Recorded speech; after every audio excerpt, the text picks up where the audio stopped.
नमस्कार विद्यार्थियों, हम पढ़ रहे हैं एमए फाइनल का जो 5वां प्रश्न पत्र है और जिस प्रश्न पत्र का नाम है प्राचीन संस्कृत साहित्य।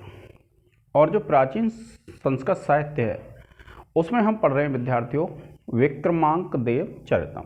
और यह जो विक्रमांक देव चरितम नाम की जो हमारी पुस्तक है इसका हम आज 22वां श्लोक प्रारंभ कर रहे हैं। और 22वें श्लोक में जो कवि बिल्हण हैं वह क्या कहते हैं विद्यार्थियों, देखिए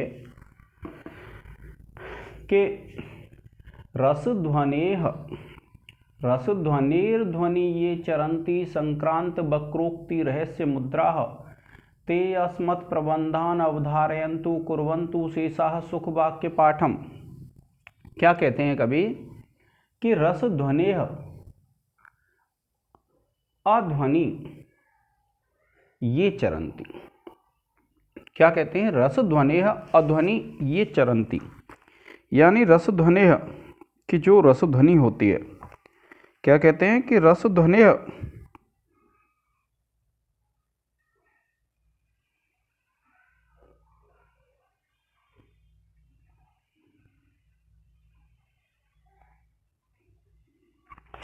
क्या कहते हैं? रसध्वनेह अध्वनि ये चरंती कि जो रसध्वनि को मान चुके हैं और जो रसध्वनि के अनुसार चलते हैं तो वे संक्रांत वक्रोक्ति रहस्य मुद्रा। और संक्रांत वक्रोक्ति रहस्य मुद्रा कि जो वक्रोक्ति के रहस्य की जो मुद्रा होती है उससे जो व्यक्ति युक्त हैं ऐसे। तो क्या कहा? संक्रांत वक्रोक्ति रहस्य मुद्रा, अर्थात वक्रोक्ति नामक जो तत्व होता है उसकी मुद्रा से जो युक्त हैं ते माने वे। क्या कहते हैं? देखिए, ते वे अस्मत् प्रबंधान अवधारयन्तु कि ते माने वे, अस्मत् माने हमारे, प्रबंधान माने प्रबंधों को, अवधारयन्तु धारण करें। क्या कहते हैं कवि बिल्हण कि जो व्यक्ति ऐसे हैं, कैसे हैं कि जो व्यक्ति रसध्वनि को पढ़ चुके हैं, जो रसध्वनि का अध्ययन कर चुके हैं, वे लोग हमारे जो रसध्वनि है, जो हमारा तत्व है, काव्य तत्व, उसका अध्ययन करें।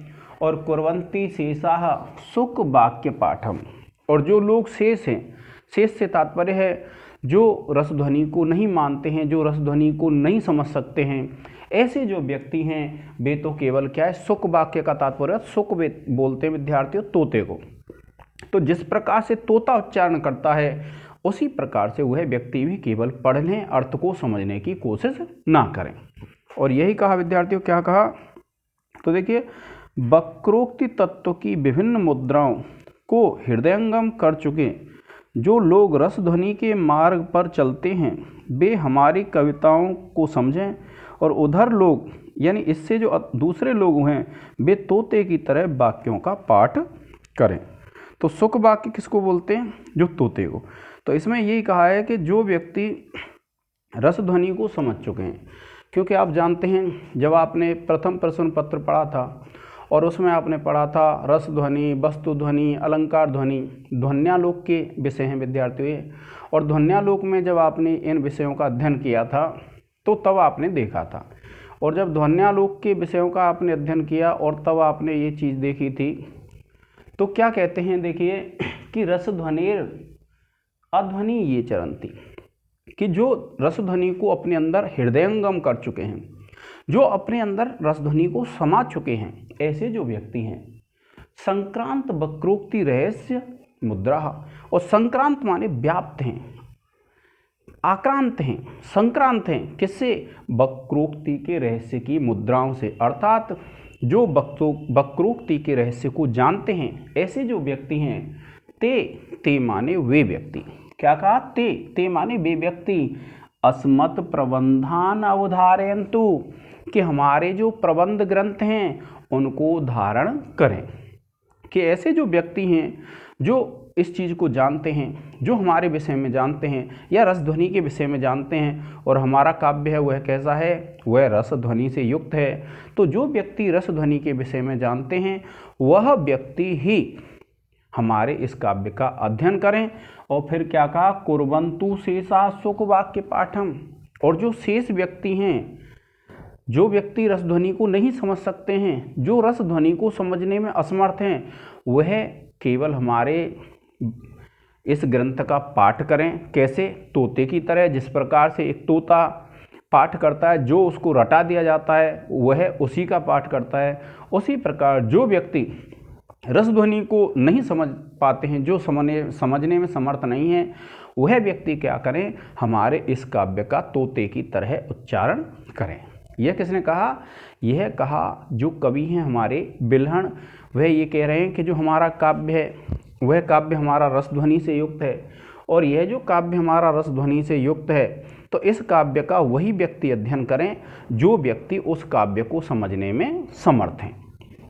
अब देखिए, जब आप इसको पढ़ते हैं विद्यार्थियों, तो पढ़ेंगे तो आप देखेंगे इसमें क्या है? लुप्तोपमा अलंकार है। लुप्तोपमा क्यों है? क्योंकि उपमावाचक शब्द तो नहीं दिए गए हैं, लेकिन यह चीज़ बताई गई है कि वह व्यक्ति कैसे उच्चारण करें? तोते की तरह, कि जिस प्रकार से तोता किसी वाक्य का उच्चारण करता है, उसी प्रकार से वह व्यक्ति भी उच्चारण करें जो व्यक्ति हमारे काव्य को समझने में असमर्थ हैं। यह किसने कहा? यह कहा कवि बिल्हण ने। और देखिए, अब जब आप देखते हैं तो आपको पता ही है विद्यार्थियों कि इसमें जब आप विशेष लिखेंगे तो विशेष लिखते हैं तो सबसे पहली बात आती है छंद की। तो आपको पता है इसमें क्या है? छंद है हमारा उपजाति। तो जब आप विशेष लिखेंगे तो नंबर 1 डाल के लिखेंगे इस पद्य में उपजाति छंद है। दूसरा लिखेंगे इस पद्य में लुप्तोपमा अलंकार है। लुप्तोपमा क्यों कहा गया है? क्योंकि इसमें जो उपमावाचक शब्द होना चाहिए उसका उल्लेख नहीं है। फिर इसके बाद आप लिखते हैं व्याकरण टिप्पणी। अब देखिए, व्याकरण टिप्पणी में आप क्या करेंगे कि देखिए, जैसे आप लिखते हैं, मान लो पहला मान लेता हूं मैं, यह है व्याकरण टिप्पणी चरंती। क्या है विद्यार्थियों? चरंती है। तो आप क्या लिखते हैं इसमें कि चर धातु है, लट लकार, प्रथम पुरुष बहुवचन है। कौन सा विद्यार्थियों? बहुवचन। फिर उसके बाद देखिए, आप लिखेंगे कि धारयन्तु। धारयन्तु, तो इसमें क्या करेंगे आप? धारी धातु है, लोट लकार, प्रथम पुरुष, लोट लकार प्रथम पुरुष बहुवचन है। फिर देखिए, ते अस्मत् है।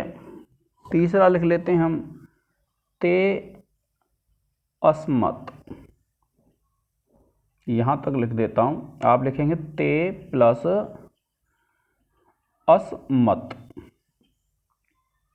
और ये हो जाएगी विद्यार्थियों आपकी पूर्व रूप संधि। ठीक है, कौन सी संधि हो जाएगी? यह आपकी पूर्व रूप संधि हो जाएगी। अब इसके बाद जब आप आगे बढ़ते हैं, इसका एक स्क्रीनशॉट ले लें विद्यार्थियों, और जब आप इसका एक स्क्रीनशॉट ले लेंगे, फिर उसके बाद देखिए आगे की टिप्पणियां करेंगे।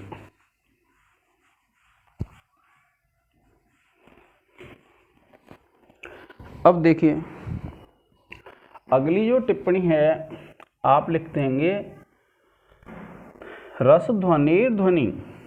चौथे नंबर की टिप्पणी है, आप लिखेंगे रस ध्वनिर ध्वनि।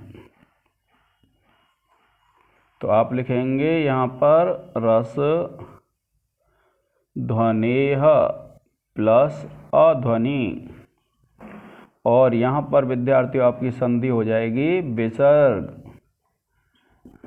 फिर उसके बाद आप 5वां पॉइंट लिखेंगे, और 5वां पॉइंट लिख लेंगे आप, देखिए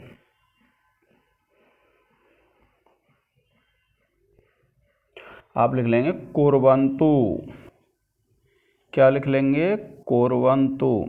तो आप लिखेंगे क्री धातु, लोट लकार, प्रथम पुरुष और यहाँ लिख देंगे बहुवचन। आप इसका एक स्क्रीनशॉट ले लें विद्यार्थियों।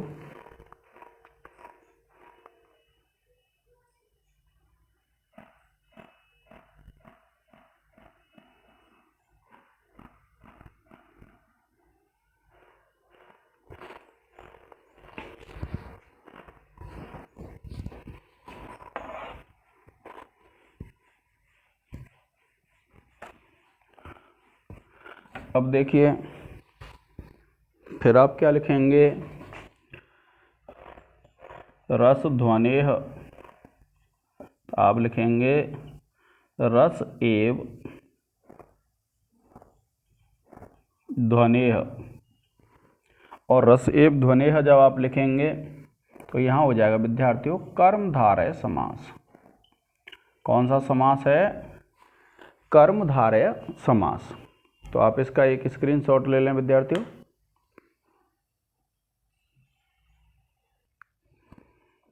अब देखिए, यह जो हमारा आगे वाला श्लोक है, और आगे वाला जो श्लोक है वह कौन सा है हमारा, ये 23वां श्लोक है विद्यार्थियों। और 23वां जो श्लोक है उसमें कवि क्या कहते हैं, देखिए, अनन्य सामान्य गुणत्वम ये भवत्यनर्थाय महाकवीनाम ज्ञातुम यदेशा सुलभा सवासु न जल्पम अल्प प्रतिभा क्षमन्ते। देखिए, इसमें क्या कहते हैं कवि कि भाई जो कवि होते हैं, कैसे कवि, जिनकी प्रतिभा कैसी होती है, अलोक सामान्य। देखो ये कहा अनन्य सामान्य। अन्य सामान्य का तात्पर्य होता है कि जो सामान्य नहीं होती है, जो साधारण नहीं होती है। गुणत्वम एव, यानी ऐसा जो गुणत्व होता है वो कैसा होता है, अनन्य सामान्य। अनन्य सामान्य का तात्पर्य होता है जो सामान्य नहीं होता है, उसको कहते हैं अनन्य सामान्य। तो ऐसा जो गुण होता है किसमें, महाकवियों की वाणी में। क्योंकि जो महाकवि होते हैं वह क्या करते हैं, ऐसा वर्णन प्रस्तुत करते हैं जो वर्णन अत्यंत लाभकारी हो, लेकिन जो सामान्य व्यक्ति है उसको समझ नहीं सकता है। तो क्या कहा, अनन्य सामान्य गुणत्वम एव, कि जो अनन्य का मतलब है जो अन्य से भी भिन्न है, अर्थात जो परलोक का है, जो इस लोक का है ही नहीं, जो अलौकिक है, ऐसा जो गुण होता है वह गुण ही भवती होता है अनर्थाय, अनर्थ के लिए महाकवि नाम। कि जो महाकवि होते हैं, महाकवियों की जो वाणी होती है, उस वाणी में जो अलौकिकत्व का जो गुण पाया जाता है, क्योंकि उनका जो वर्णन होता है वह वर्णन ऐसा होता है जो सामान्य नहीं होता है। और जो सामान्य वर्णन नहीं होता है उससे भी अलग जब कवि वर्णन करते हैं तो वह उनके अनर्थ के लिए होता है, क्योंकि वह अलौकिक वर्णन करते हैं, सामान्य वर्णन नहीं करते हैं। और जो अलौकिकता का जो गुण उनकी वाणी में होता है वह कैसा होता है, अनर्थाय, वह महाकवियों के अनर्थ के लिए होता है। और कैसे होता है महाकवियों के अनर्थ के लिए, कि ज्ञातुम, ज्ञातुम कहते हैं जानने के लिए, न यद ऐसा सुलभा सभासु, कि यद माने जो, ऐसा इसको, सभासु सभाओं में, न जल्पम, जल्प कहते हैं जो उनका कथन होता है, उनका जो वार्तालाप होता है, अल्प प्रतिभा क्षमन्ते, क्योंकि जो अल्प प्रतिभा वाले व्यक्ति होते हैं, कम बुद्धिमान जो व्यक्ति होते हैं, कम प्रतिभा वाले जो व्यक्ति होते हैं, वे व्यक्ति उनके उन कथनों को समझने में समर्थ नहीं होते। और जब उनकी बात को कोई समझ ही नहीं सकता है, क्यों, क्योंकि वह अपनी बात साधारण रूप से नहीं कहते, वे अपनी बात को कैसे कहते हैं, असाधारण रूप से, अलौकिक रूप से। और अलौकिक रूप से जब कहते हैं तो उनका जो ये अलौकिकता वाला गुण है उनकी बात में, वह उनके अनर्थ के लिए होता है। क्यों, क्योंकि जो सभाएं होती हैं उन सभाओं में अनेक व्यक्ति ऐसे होते हैं जो सामान्य प्रतिभा वाले होते हैं, जो सामान्य ज्ञान वाले होते हैं, जो अलौकिक ज्ञान को नहीं समझ सकते हैं। ऐसे जो व्यक्ति होते हैं उनकी समझ में नहीं आता है, तो जो महाकवि होते हैं उनकी अलौकिकता का गुण ही उनके लिए क्या हो जाता है, अनर्थ के लिए हो जाता है। तो देखिए क्या कहते हैं विद्यार्थियों, क्या कहते हैं, महाकवियों की अलोक सामान्य प्रतिभा ही अनर्थकारिणी होती है, क्योंकि सभाओं में सरलता से प्राप्त होने वाले थोड़ी प्रतिभा के लोग इन महाकवियों की बात को समझने में समर्थ नहीं होते हैं। तो क्या कहते हैं कि भाई अब देखिए कि जो सामान्य व्यक्ति होते हैं, अर्थात जो सामान्य प्रतिभा के धनी व्यक्ति होते हैं, तो वे सामान्य प्रतिभा के धनी जो व्यक्ति होते हैं वह उन व्यक्तियों की, उन कवियों की बात को नहीं समझ पाते जो कवि कैसे हैं, अलौकिक प्रतिभा वाले हैं, जो अलौकिक वर्णन करने में जो निपुण हैं, उनकी बात को वे नहीं समझ पाते हैं। अब देखिए क्या कहते हैं कि आपको पता है विद्यार्थियों, जब आप पढ़ेंगे और पढ़ते हैं तो आपको पता है कि यह जो हैं हमारे, ये देखिए गुणत्वम एव, ठीक है। तो जब आप पढ़ेंगे और विशेष लिखेंगे तो आपको पता है विशेष के लिए सबसे पहला क्या है, हमारा छंद है। और छंद कौन सा विद्यार्थियों, इसमें उपजाति छंद है। उसके बाद जब आप पढ़ेंगे तो आप अलंकार लिखेंगे, इसमें काव्यलिंग अलंकार है, क्योंकि इसमें लिंग या हेतु का वर्णन किया गया। क्यों? क्योंकि उनकी अलौकिक प्रतिभा होती है, और अलौकिक प्रतिभा होती है, उस अलौकिक प्रतिभा के कारण ही जो व्यक्ति हैं साधारण बुद्धि वाले, वह उनकी बात को समझ नहीं पाते। तो इसलिए क्या कहा कि जो अलौकिक प्रतिभा होती है वही उनके अनर्थ के लिए होती है। तो यहाँ कार्य कारण संबंध बताया है, जहाँ कार्य कारण संबंध होता है विद्यार्थियों, वहाँ पर आपका अलंकार होता है काव्यलिंग अलंकार। तो आपको ध्यान रखना है यहाँ पर कौन सा अलंकार है, काव्यलिंग। तो काव्यलिंग अलंकार है, आप उसमें लिख देंगे, पहली तो लिख देंगे उपजाति छंद है, और फिर लिख देंगे आप इसमें काव्यलिंग अलंकार है। अब उसके बाद देखिए दो हो गए आपके। तीसरी बात जो आती है व्याकरण टिप्पणी की।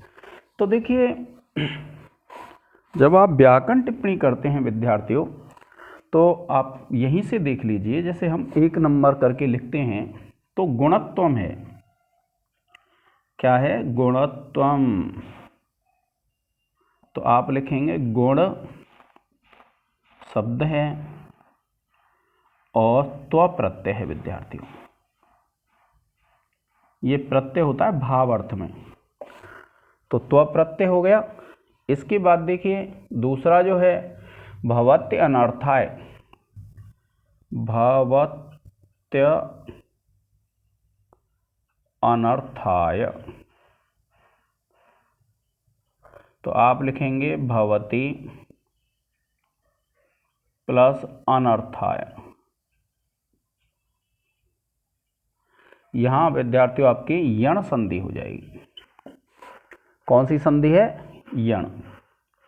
फिर उसके बाद देखिए आप लिखेंगे ये अगला, और आप लिख देंगे भवती।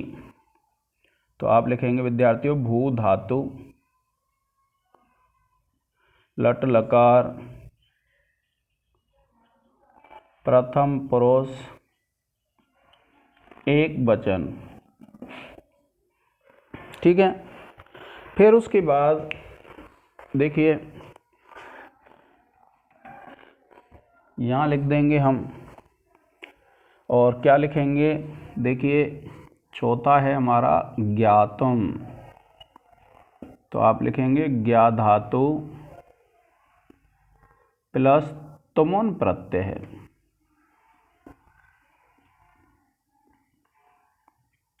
ठीक है विद्यार्थियों। फिर आप 5वां लिखेंगे, और 5वें में आप लिखेंगे विद्यार्थियों अनर्थाय। तो आप लिखेंगे न अर्थ अनर्थ, और आप लिख देंगे नया तत्पुरुष समास है इसे। और भी हैं विद्यार्थियों, तो देखिए आप अनर्थाय में लिख देंगे, अनर्थ शब्द है, चतुर्थी विभक्ति एक वचन है। सभासु में लिख देंगे, सभा शब्द है, सप्तमी विभक्ति बहुवचन है। और फिर देखिए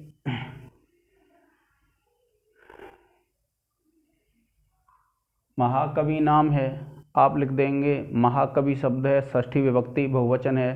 तो इस प्रकार से विद्यार्थियों इनकी व्याकरण टिप्पणी हो जाएंगी, और आप इसका एक स्क्रीनशॉट ले लीजिए।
अब देखिए विद्यार्थियों, आगे कवि क्या कहते हैं, हमें ये श्लोक पढ़ना है और इस श्लोक का देखिए क्या कहते हैं, विदग्ध चेतः कसपट्टिकासु परीक्षितं काव्य सुवर्णम एतत् लोकस्य कंठाभरणत्तो हेतु।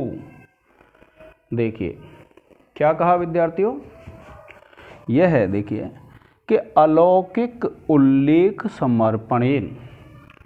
अलौकिक उल्लेख समर्पण का तात्पर्य होता है अलौकिक वर्णन के द्वारा। तो अलौकिक उल्लेख समर्पणेन यानी अलौकिक वर्णन के द्वारा। विदग्ध चेतः, विदग्ध कहते हैं जो अत्यंत कुशल होते हैं, जो चतुर व्यक्ति होते हैं, चेतः उनके चित्त की, कसपट्टिकासु, कसपट्टिका बोलते हैं जो कसौटी होती है, क्योंकि जो सोना होता है उसको कसौटी पर घिस करके, पत्थर की कसौटी पर घिस करके यह देखा जाता है कि यह सोना शुद्ध है अथवा अशुद्ध है। तो उसने क्या कहा है, अलौकिक उल्लेख समर्पणेन यानी अलौकिक उल्लेख के द्वारा। विदग्ध चेतः कसपट्टिकासु यानी जो विदग्ध चित्त वाले व्यक्ति होते हैं उनकी कसौटी रूपी पट्टिकाओं पर परीक्षितम काव्य सुवर्णम एत, कि परीक्षितम माने परीक्षा किया गया, काव्य सुवर्णम एतत् कि यह जो काव्य रूपी सोना है, काव्य सुवर्णम यानी यह जो काव्य रूपी सोना है, एतत् लोकस्य कंठाभरणत्वम हेतु, कि एतत् लोकस्य इस लोक के कंठाभरणत्वम हेतु, कंठाभरणत्वम हेतु यानी कंठाभरणत्व को प्राप्त करे, यानी कंठ का आभूषण बने। क्या कहा कि यह जो काव्य रूपी सुवर्ण का आभूषण है वह उन लोगों के कंठ का आभरण बने।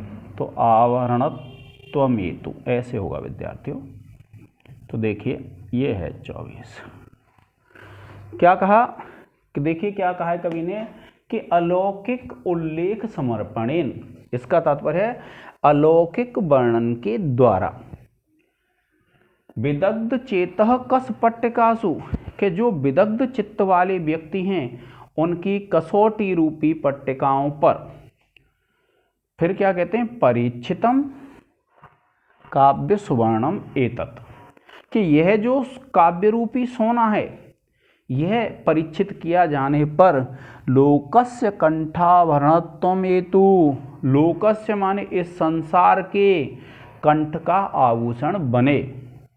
क्या कहा कि जो विदग्ध चित्त वाले व्यक्ति हैं, क्योंकि इसमें अलौकिक वर्णन है, कवि कहते हैं कि इसमें मैंने जो वर्णन किया है वह कैसा वर्णन किया है, अलौकिक वर्णन किया है। और जो अलौकिक वर्णन किया है तो अलौकिक वर्णन के कारण से यह जो मेरा काव्य है वह काव्य क्या करेगा कि जो विदग्ध व्यक्ति होते हैं, क्योंकि सोने की परीक्षा करने वाले भी व्यक्ति होते हैं, तो उसी प्रकार से जो काव्य की परीक्षा करने वाले व्यक्ति होते हैं विदग्ध, उनके जो चित्त हैं, उनके जो हृदय हैं, उन हृदयों की कस पट्टिकाओं पर यानी कसौटी रूपी जो पट्टिका हैं, क्योंकि सोने की जो जांच होती है वो किससे होती है, कसौटी से होती है। तो कसौटी रूपी जो पट्टिकाएं हैं उन पर परीक्षा किया गया। यह जो काव्य रूपी सोना है वह काव्य रूपी सोना इस लोक के कंठाभरण कहते हैं, कंठ के आभरण आभूषण के रूप में स्वीकार किया जाए। तो कवि क्या कह रहा है कि मेरा यह जो काव्य है, मैंने ये जो रचना की है वह रचना ऐसी है जिसको जो महाकवि हैं, जो रसध्वनि को जानने वाले व्यक्ति हैं, उन व्यक्तियों ने इसकी परीक्षा कर ली है। और इसकी जो परीक्षा कर ली है उन व्यक्तियों ने, तो यह जो परीक्षा किया हुआ मेरा जो काव्य है वह इस संसार को स्वीकार हो। किस प्रकार से, जिस प्रकार से सोने की शुद्धता जांच लेने पर व्यक्ति सोने का आभूषण बना करके अपने गले में धारण कर लेता है, उसी प्रकार से मेरे इस काव्य की जो जांच की गई है और उस जांच के अनुसार यह जो मेरा काव्य है इस संसार के गले में आभूषणता को यानी हार के रूप में पहना जाए, अर्थात यह जो संसार है वह मेरे इस काव्य को आभूषण की तरह स्वीकार करे। तो अब देखिए इसमें क्या है, आपको पता है कि इसने कहा है काव्य रूपी सुवर्ण है, तो आपका रूपक अलंकार हो जाएगा इसमें। और फिर उसके बाद देखिए, आप जब देखते हैं इसमें तो उल्लेख है, कई शब्द हैं इसमें, और फिर है परिच्छेद है, कंठावरण है। अब देखिए, जब आप देखेंगे आपको पता है इसमें विशेष में क्या है। सबसे पहले तो हम छंद लिखते हैं, तो हम छंद लिख देंगे विशेष लिख करके, और हम लिख देंगे नंबर 1 डाल करके, इस पद्य में उपजाति छंद है। उसके बाद दूसरा जो बिंदु लिखेंगे हम, उसमें हम लिख देंगे इस पद्य में रूपक अलंकार है। तो छंद का नाम हो गया आपका, कौन सा छंद हो जाएगा, उपजाति। और दूसरा है अलंकार लिखेंगे, तो आप इसमें लिख देंगे रूपक और श्लेष अलंकार है। इसमें कौन सा अलंकार है, रूपक और श्लेष, ये दोनों अलंकार लिख देंगे। फिर उसके बाद है व्याकरण टिप्पणी। तो देखिए, व्याकरण टिप्पणी में आप लिखेंगे कि आप एक तो लिखेंगे एतल लोकस्य, आप लिखेंगे एतत् प्लस लोकस्य, तो यहाँ संधि हो जाएगी आपकी हल संधि। इसके बाद विदग्ध लिख देंगे, विदग्ध, तो आप लिखेंगे वि उपसर्ग है, दह धातु है, और त प्रत्यय है। फिर उसके बाद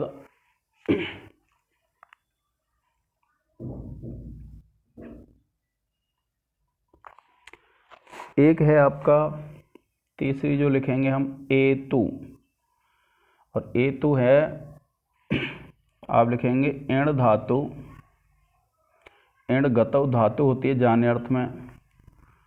और फिर उसके बाद आप लिख देंगे लोट लकार, प्रथम पुरुष एक वचन। फिर उसके बाद है, मान लीजिए आप लिखते हैं कंठाभरणत्व, कंठाभरणत्वम,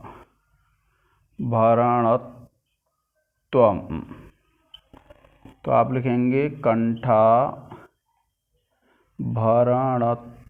प्लस त्व, तो ये प्रत्यय हो जाएगा त्व, और इस प्रकार से आपकी ये व्याख्या हो जाएगी।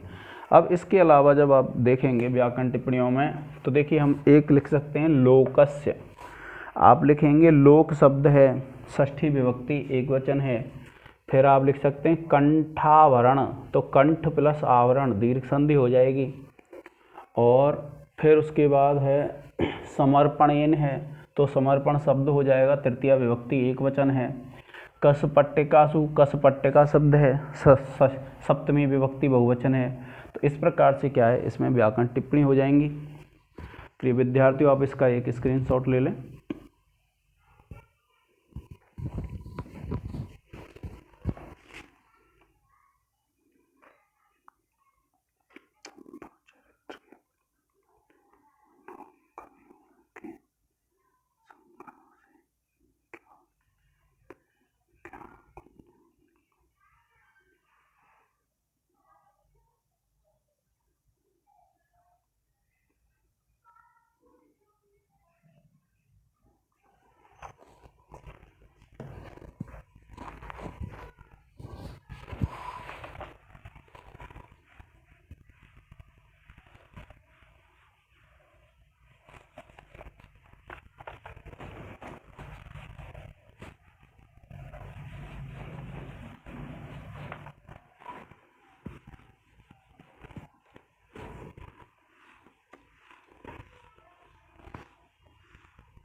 अब देखिए, यह जो हमारा श्लोक है, और ये श्लोक है हमारा 25 नंबर का, और इस श्लोक में कवि क्या कहते हैं, देखिए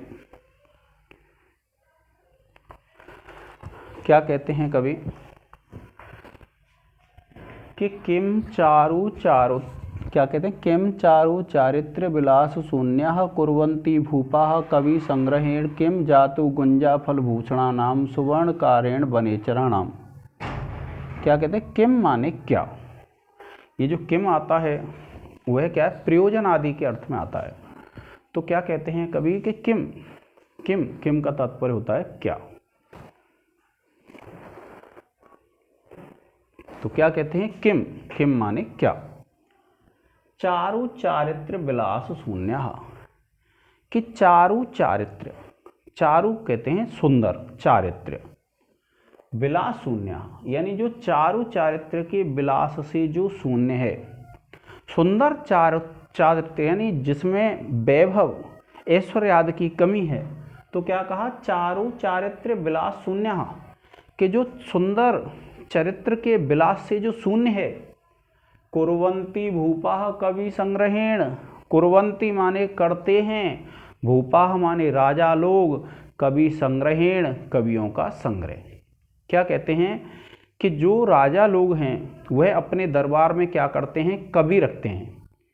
जैसे आपने पृथ्वीराज चौहान का नाम सुना होगा, उनके राजकवि थे चंदर बरदाई, जिन्होंने पृथ्वीराज रासो लिखा है। उसी प्रकार से इन्होंने क्या बताया कि जो चारु चारित्र से के विलास से जो शून्य होता है, ऐसे कुर्वन्ति भूपाः कवि संग्रहेण, के जो भूप होते हैं, जो राजा लोग होते हैं, उनका कवियों के संग्रह से प्रयोजन क्या होता है, क्योंकि वे अपने दरबार में क्या करते हैं, बहुत बड़े बड़े दिग्गज कवियों को रखते हैं। तो उनका क्या प्रयोजन है, क्यों, क्योंकि किम किम जातु गुंजा फल भूषणानाम, किम माने क्या, जातु गुंजा फल भूषणानाम, कि जो व्यक्ति गुंजा फल के आभूषण पहनता है, जो वन में उत्पन्न होने वाले गुंजा फल के आभूषण पहनता है, उस व्यक्ति का सुवर्णकारेण, सुवर्णकार कहते हैं स्वर्णकार से, सुनार से उसका क्या प्रयोजन है, वनेचराणाम, यानी जो वनेचर व्यक्ति गुंजा फल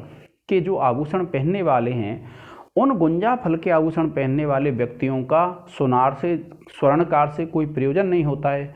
उसी प्रकार से जो सुंदर चारित्र से, वैभव आदि से जो शून्य होते हैं, फिर भी क्या है कि जो राजा लोग होते हैं वह अपने यहाँ क्या रखते हैं, कवि रखते हैं।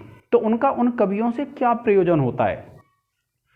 तो इसी यही बता रहे हैं कवि कि भाई जो अच्छे जो राजा लोग होते हैं, क्या बताया कि सुंदर चरित्र के विलास शून्य राजा लोग अपने दरबारों में कवियों के संग्रह से क्या सिद्ध करते हैं, क्या गुंजा फल का आभूषण पहनने वाले जंगली लोगों का स्वर्णकार से कोई प्रयोजन होता है।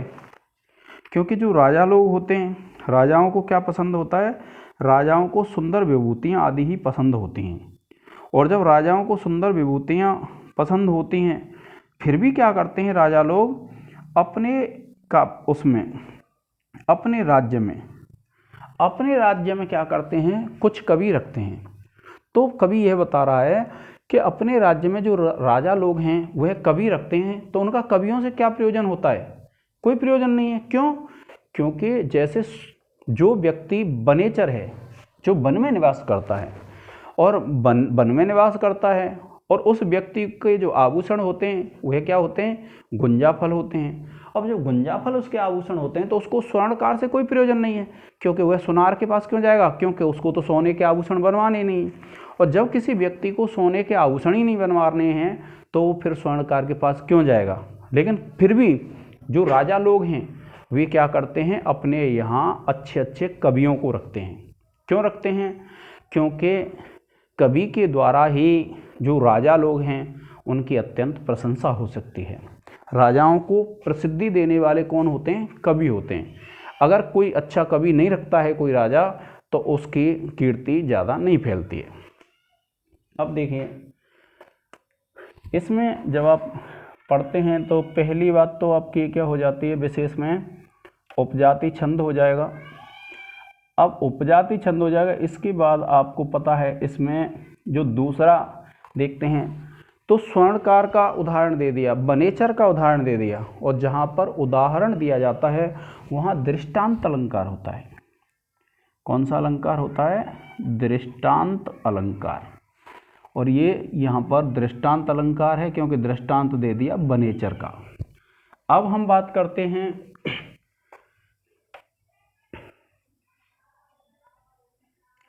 व्याकरण टिप्पणी के विषय में। तो देखिए, जब आप व्याकरण पढ़ेंगे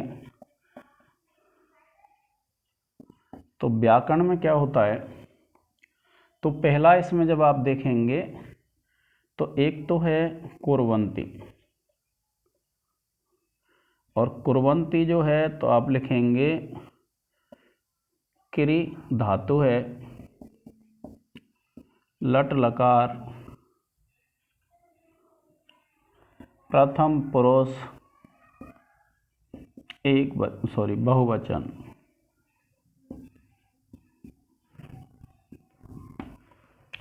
इसी प्रकार से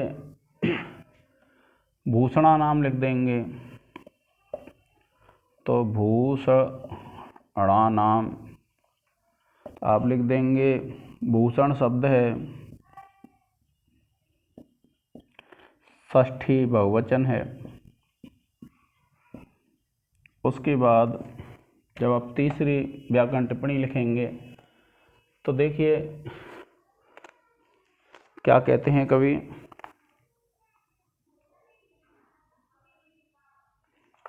अब सुवर्णकार है तो सुवर्णकारेण है, तो आप लिखेंगे विद्यार्थियों सुवर्ण प्लस क्रि धातु प्लस घय प्रत्यय है। इसके बाद कई और शब्द हैं इसमें व्याकरण की दृष्टि से, जैसे बनेचर है तो आप देखेंगे वनेचर है, तो आप बनेचर हमें लिखेंगे वन प्लस चर प्लस ट, यानी एक सूत्र होता है चरिष्ठ, तो उससे क्या है यहाँ ट प्रत्यय लग जाता है। अब इसके बाद देखिए विद्यार्थियों, आप बनेचराणाम है तो आप लिख देंगे षष्ठी विभक्ति बहुवचन है। भूपा है, भूप शब्द है, प्रथमा विभक्ति बहुवचन है। फिर सुवर्णकारेण है, तृतीया विभक्ति बहुवचन है। तो इस प्रकार से जब आप अध्ययन करते हैं तो आपकी व्याकरण टिप्पणियाँ, एक दो हम समास भी लिख सकते हैं, जब आप देखेंगे तो इसमें समास भी हो जाते हैं। तो आप इसका एक स्क्रीनशॉट ले लें विद्यार्थियों। आज का जो ये टॉपिक है हमारा यहीं समाप्त हो जाता है। आगे वाली जो श्लोक हैं उनकी व्याख्या लेकर के पुनः उपस्थित होंगे। आज के इस लेक्चर में इतना ही। जय हिंद, जय भारत।